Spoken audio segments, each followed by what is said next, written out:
What's up, guys? The Lazy Goldmaker here, and I'm in the Mr. Pandaria beta, finally. So now we can, when we do the last profession previews, we can actually look at how things are looking.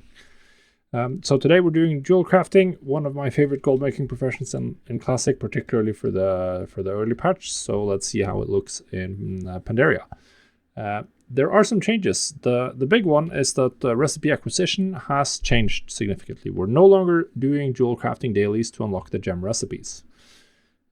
This is new and sort of interesting, but instead you're just doing these daily crafts. So there's one cooldown for each gem color. When you do it, they will all go on cooldown, and you will learn a recipe for that specific color. So essentially you pick whichever you want to do, and you do it, and you also get this that will give you some cut gems of the same color, essentially the facets of research. So they're not going to cost you that much. So that's how you unlock the rare gem recipes. Obviously getting these unlocked as soon as possible after launch so you can start learning recipes is going to be quite important. You can also speedrun this with the Secrets of the Stone recipe, which requires 3 Spirits of Harmony. They are bind and pick up, so you do need to farm them. And if you can essentially learn all the recipes as fast as you can farm Spirits of Harmony. Generally, the best way is to do one color to spread out to get all of the colors covered with at least some good recipes. That's going to take a while if you're doing just the dailies, so I would definitely suggest using Secrets of the Stone, at least until you get one good recipe for every color, because that's going to help you move your gems much faster if you're doing prospecting and sort of mass crafting, which is generally what you want to do. There is also a new Chimera's Eye replacement, so the gems that you use for your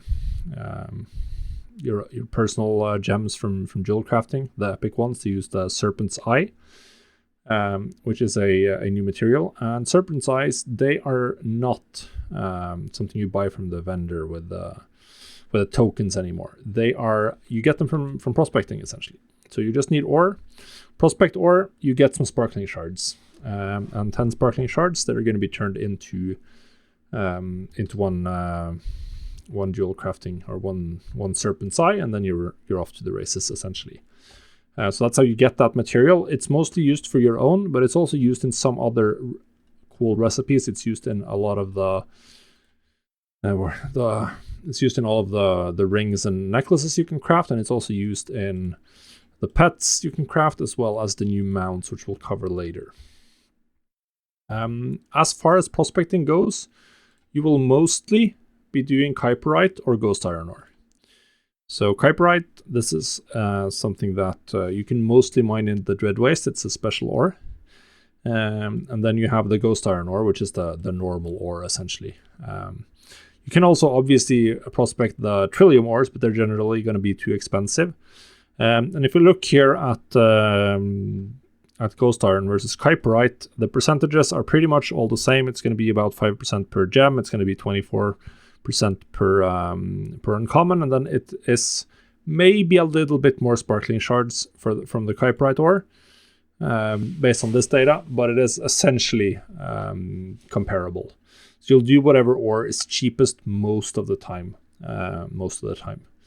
And prospecting is going to be quite important, because you definitely want to be generating Serpent's Eye. They're very profitable. You want to cut the uncommon gems if you can, or maybe do transmutes into rare gems with an alchemist, a transmute spec alchemist, if you have that. And then obviously you want to turn all of your rare gems into cut rare gems, or, as I covered earlier, the necklaces and rings, which are all quite good for the early patch. They're looking very, very good. The meta gem recipes, they are world drops and BOP, so you just need to go out and farm, essentially, on your character to get those. Generally speaking, meta gems aren't great for profit, but they're often good early, particularly if you can do the transmute yourself. They can be quite nice, so you just will have to go out and farm until you get the relevant primal diamond recipes. You can't really decide which one you get. You just have to hope and pray. Then for gear, you have necklaces and rings that cover all specs. Pretty much rare, item level 450. There's no epics at all. like none in Pandaria. So for jewel crafting, you will not be crafting epic recipes essentially.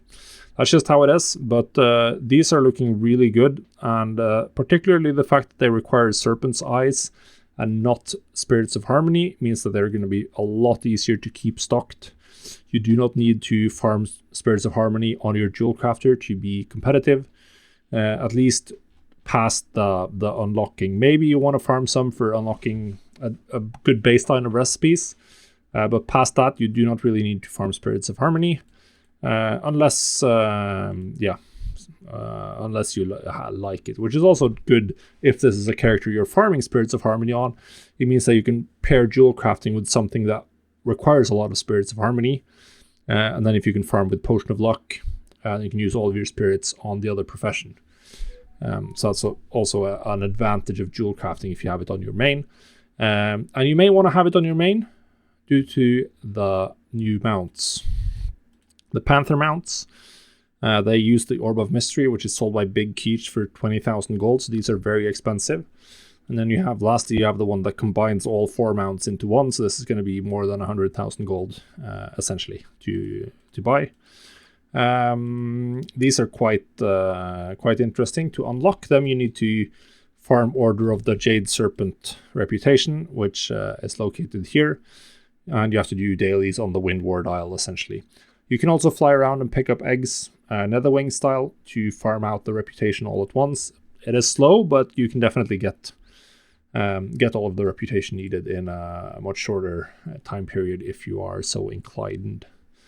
We're getting a lot more of these vanity mounts, so they're going to be interesting to keep an eye on in mists. But for jewel crafting, I really like the gems or the rings and the necklaces for the early patch, and then obviously prospecting, doing like mass style prospecting for gems and selling the cut gems is where this profession shines.